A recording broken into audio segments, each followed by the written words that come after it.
Mangrove forest. പ്രകൃതിയുടെ വരദാനങ്ങളിൽ ഒന്നാണ് കണ്ടൽക്കാടുകൾ അഥവാ മാംഗ്രോവ് ഫോറസ്റ്റ്. നാം പാഴ്വേരുകൾ എന്ന് കരുതുന്ന ദൈവികമായ കരുത്തുള്ള ഈ ഹരിത മതിലുകൾ നിത്യഹരിത സ്വഭാവമുള്ളവയും ഒരേ സമയം കരയിലും വെള്ളത്തിലും കാലൂന്നി നിൽക്കാൻ കഴിയുന്നവയുമാണ്. അഴിമുഖങ്ങളിലും ചതുപ്പു നിലങ്ങളിലും കായലോരങ്ങളിലും വളരുന്ന വൃക്ഷങ്ങളും കുറ്റിച്ചെടികളും അടങ്ങുന്ന സങ്കീർണമായ ആവാസ വ്യവസ്ഥ അഥവാ എക്കോസിസ്റ്റമാണ് കണ്ടൽക്കാടുകൾക്കുള്ളത്. കടലിലെ വേലിയേറ്റ വേലിയിറക്ക പ്രദേശത്തും തണ്ണീർത്തടങ്ങളിലെ ചതുപ്പു നിലങ്ങളിലും വളരുന്ന ഇവ പ്രത്യേക സവിശേഷതകളുള്ള കാടുകളാണ്. അന്തരീക്ഷത്തിൽ നിന്ന് വൻതോതിൽ കാർബൺ ഡയോക്സൈഡ് വലിച്ചെടുത്ത് ജീവവായു പ്രദാനം ചെയ്യുന്ന പ്രകൃതിയുടെ ശ്വാസകോശങ്ങൾ അഥവാ നാച്ചുറൽ ലങ്സ് ആണ് കണ്ടൽക്കാടുകൾ. ഇവയുടെ മറ്റൊരു പ്രത്യേകതയാണ് മാതൃസസ്യങ്ങളിലായിരിക്കുമ്പോൾ തന്നെ വിത്തുകൾ മുളയ്ക്കുന്നത്. താഴോട്ട് വളരുന്നതിനാൽ കുഞ്ഞു സസ്യങ്ങളുടെ ഭാരം വർദ്ധിക്കുന്നു. ഭൂഗുരുത്വം മൂലം തനിയെ വേർപെട്ട് ചെളിയിലും മറ്റും വീണുറയ്ക്കുകയും സ്വതന്ത്രമായി വളരാൻ തുടങ്ങുകയും ചെയ്യും. എല്ലാ സസ്യങ്ങളുടെയും വേരുകൾ ഭൂമിയിലേക്ക് നീട്ടി വളർത്തുമ്പോൾ കണ്ടലിന്റെ വേരുകൾ മണ്ണിൽ നിന്ന് മുകളിലേക്കാണ് വളരുക.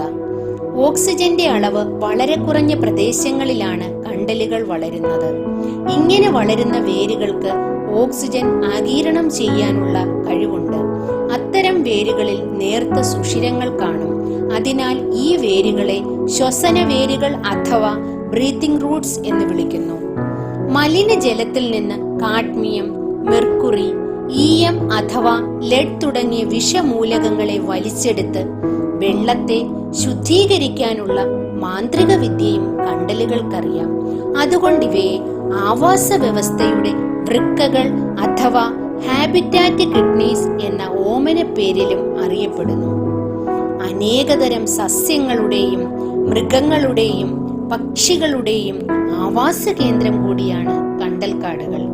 ഇതിനു പുറമെ വിവിധ തരം കൊഞ്ചുകൾ, ഞണ്ടുകൾ, പവിഴപ്പുറ്റുകൾ എന്നിവയുടെയും പല ജാതി മത്സ്യങ്ങളുടെയും പ്രജനന കേന്ദ്രവും വളർത്തു കേന്ദ്രവുമാണ് കണ്ടൽക്കാടുകൾ. ലോകത്തിലെ ഏറ്റവും വലിയ കണ്ടൽ വനമാണ് സുന്ദർബൻ. പശ്ചിമ ബംഗാളിലും ബംഗ്ലാദേശിലുമായി 24.7 ദശലക്ഷം ഏക്കറുകളോളം ഇത് വ്യാപിച്ചു കിടക്കുന്നു. സുന്ദരി എന്ന ഒരിനം കണ്ടൽ വനങ്ങൾ വളരുന്നതിനാലാണ് സുന്ദർ വനങ്ങൾ എന്ന പേര് ലഭിച്ചത്.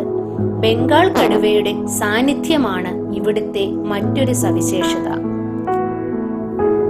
ഇന്ത്യയിൽ കണ്ടുവരുന്ന 59 ജാതി കണ്ടൽ ചെടികളിൽ 14 എണ്ണം കേരളത്തിലും കണ്ടുവരുന്നു. കേരളത്തിൽ ഇന്ന് കണ്ടുവരുന്ന കണ്ടൽ വർഗ സസ്യങ്ങൾ അറിയപ്പെടുന്നത് പ്രധാനമായും 3 കുടുംബങ്ങളിലാണ്. ഇവയിൽ പ്രധാനപ്പെട്ടത് റൈസോഫറേഷ്യ, അവിസേനേഷ്യ, സൊണാറ്റിയേഷ്യ എന്നിവയാണ്. കേരളത്തിൽ ഏറ്റവും കൂടുതൽ കണ്ടൽക്കാടുകൾ കാണുന്നത് കണ്ണൂർ ജില്ലയിലാണ്. എറണാകുളത്തെ മംഗളവനത്തിൽ വിവിധ തരം കണ്ടൽ മരങ്ങളുണ്ട്.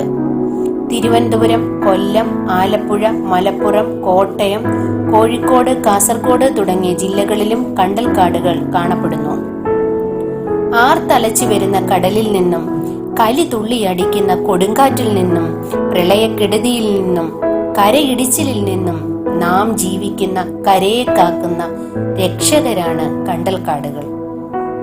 കണ്ടലിനെ കരയുടെ കാവൽക്കാരനെന്നും വിശേഷിപ്പിക്കുന്നു.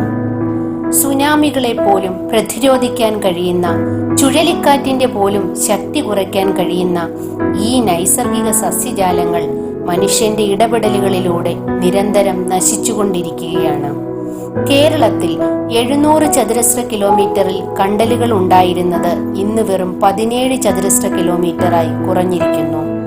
റിസോർട്ടുകളുടെ വ്യാപനം, റിയൽ എസ്റ്റേറ്റ് താൽപര്യങ്ങൾ, ടൂറിസം, കയ്യേറ്റം, സർക്കാരിന്റെ വികസന പദ്ധതികൾ എന്നിവയെല്ലാം കണ്ടലുകളുടെ നാശത്തിന് വഴിയൊരുക്കുന്നു.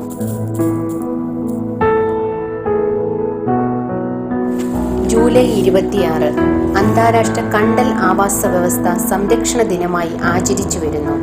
കേരളത്തിലെ കണ്ടലുകളുടെ സംരക്ഷകൻ എന്ന പേരിൽ അറിയപ്പെടുന്ന വ്യക്തിയാണ് കല്ലേൻ പൂക്കുടൻ. കണ്ടൽക്കാടുകളുടെ സംരക്ഷണത്തിനായി തന്റെ ജീവിതാവസാനം വരെ പ്രവർത്തിച്ച പരിസ്ഥിതി പ്രവർത്തകനാണ് അദ്ദേഹം. WWF world wild life fund for nature എന്ന സംഘടനയും വിവിധ രാജ്യങ്ങളിലെ ഗവൺമെന്റുകളുമായി ചേർന്ന് കണ്ടലുകളുടെ സംരക്ഷണത്തിന് മുൻകൈയെടുക്കുന്നു. കണ്ടലുകളെ റിസർവ് വനങ്ങളായും ബയോസ്ഫിയർ റിസർവുകളായും പ്രഖ്യാപിച്ചു കഴിഞ്ഞു. കാലുകൾ പിണഞ്ഞ് കോർത്തു നിൽക്കുന്ന കണ്ടലുകൾ നമ്മുടെ തീരങ്ങളെ എത്രമാത്രം സംരക്ഷിക്കുന്നു എന്ന് നാം ഓരോരുത്തരും മനസ്സിലാക്കുകയും പ്രകൃതിയുടെ സന്തുലിതാവസ്ഥ നിലനിർത്തുന്നതിൽ ഗണ്യമായ പങ്ക് വഹിക്കുന്ന നാം പാഴ്ചെടികളെന്ന് നിസാരവൽക്കരിക്കുന്ന ഇവയുടെ സംരക്ഷണത്തിനായി നമുക്ക് കൈകോർക്കുകയും ചെയ്യാം. ശുദ്ധജലത്തിനും ശുദ്ധവായുവിനും വേണ്ടി മനുഷ്യൻ പരക്കം പായുമ്പോൾ ഇത്തരം ഹരിത തീരങ്ങളില്ലാതെ ഇനി നമുക്ക് മുന്നോട്ടു പോകാനാവില്ല. നമുക്കൊപ്പം അനേകായിരം ജീവജാലങ്ങളെയും നമുക്ക് സംരക്ഷിക്കാം.